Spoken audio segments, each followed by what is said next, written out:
Gambara. Okay, so just a 8.5 update. So I did a bit of testing. Trains have stopped because I wanted to sort that out, so I put a bit of glue down there and some ballast on top. You see a couple of gaps. I might just put a bit more ballast on top of those just to aid that. So actually I'll show you how I do it. So got loads less really for what I need. Just clip locks. So I try and open it one-handed. You just have wobbly camera, and I end up putting it all over the place. There we are. Oh no, haha. So yeah, literally all I've done.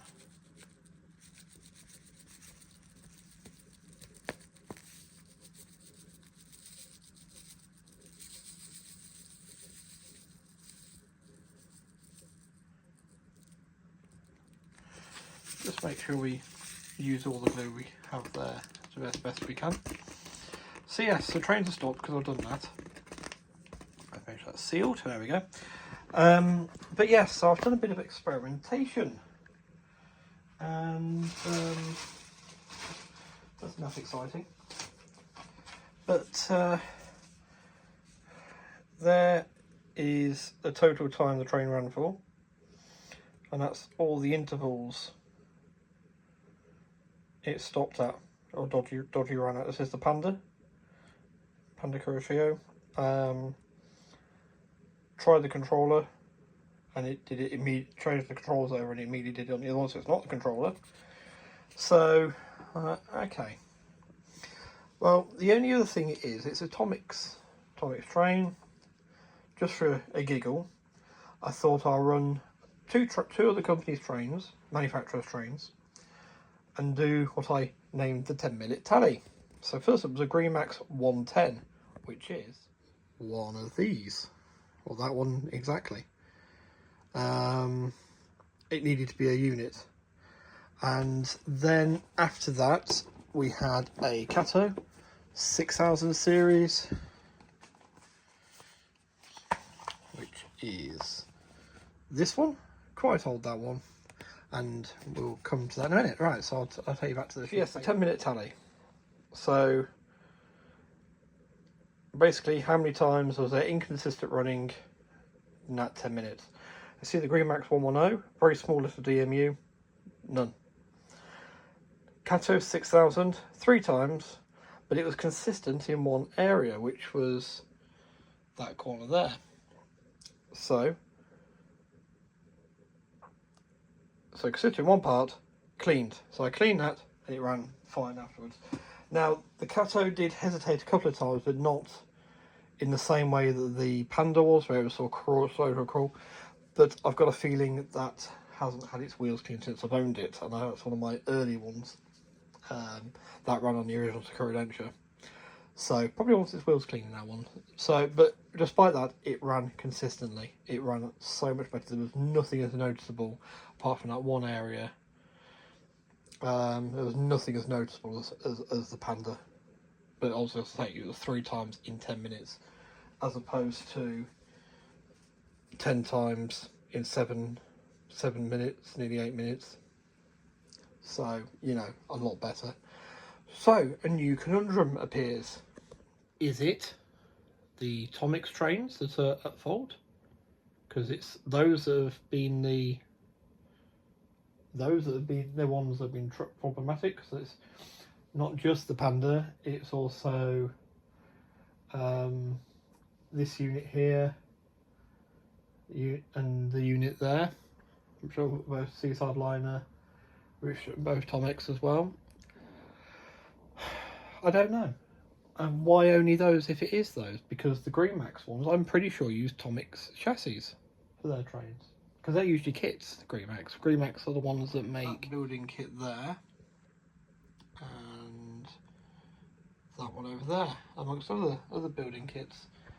So, yeah. Now, the train there, the silver and pink one there, the Hamamatsu, is Atomics. So when that's all dry tomorrow, and I've hooved up the excess, you know, sorted that out, I'm going to swap this over onto the outer track and see what happens. Do another 10-minute tally. So yeah, and if that does it, the only other one to try is the one there that says SL, and that's actually SL Ginga, but that's a DMU that it forms the train that the steam engine works with. So I can try that as well. But yeah, everything else I've tried to work. Quite the conundrum. What to do, you know. I feel a lot better because, hey, other trains work, so it's not the track. I mean, that cleaning was not wasted. You saw the amount of cotton buds in the last video. That cleaning wasn't wasted. But at the same point in time, very strange. Very, very strange.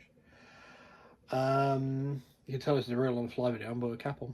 But hey, I know what's occurring. I'm not stupid. What annoys me is I have my haircut and this bit of hair she just really didn't bother with. So I need to have that sorted out. You know, I do feel a bit conscious about that bit. The rest of it, you just accept it with dignity. As much dignity as you can, as it were, you know. So, but yes, you know, both grandfathers were. It's nothing new. But yeah, so you know, he's got the flag behind me. Sakura looking over my shoulder. So yeah, I'll try the Tonics ones. I'll try the other Tonics trains once all that's dry. But very strange. Very strange. Micro Race is the only other one I haven't tried. I could try that, I suppose, as well, if the Tonics one still look up. But yeah, makes me a little bit nervous. Because obviously we've got the Twilight Express there, which is the Tonics, and is gorgeous, beautiful, and the rest of it. Now, whether that would get away with it because it's got continuous power throughout the entire train, every single wheel picks up, apart from the ones with traction tyres on, but across the entire 10-car train, so what was it, 10 times 8 minus 2, you know, so, you know, yeah, 78, isn't it? Yeah, it is 78. That's a lot of wheels. But, yeah, very strange, but as I say, I'm happy in the fact that other trains are running. It makes me a lot more settled. It's like, okay, but it's like, why is the Panda not playing? Does it need a deeper clean than what I'm previously aware of? I don't know. So maybe a little bit of investigation needed there. And of course, the other thing to do is when I'm trying the pink and silver one on the outside track is to put the Panda on Ina and see how it does on there. If it mucks around on there, we know it's a problem with the Panda for real. But I could try the Seaside liner or whatever on Ina. But yeah, interesting, isn't it? Really interesting. So yeah. But you know, the good news is the layout works. It's not scenery. You see, this is the silly thing. In past lives, I'll open up a little bit here. In past lives, I would have quite easily gone to hell with it and just got rid of this. You know, would have lost all that work and literally just had trains set up, circular, contact the service provider, say sorry, I won't be able to come next year, all that shit, and that's the word for it. But I was getting frustrated. I was I'm always going to do that question of why does this hobby hate me? But the important thing I think to take from this is I pushed on. I carried on pushing on, and thanks for the encouraging comments that helped me do so.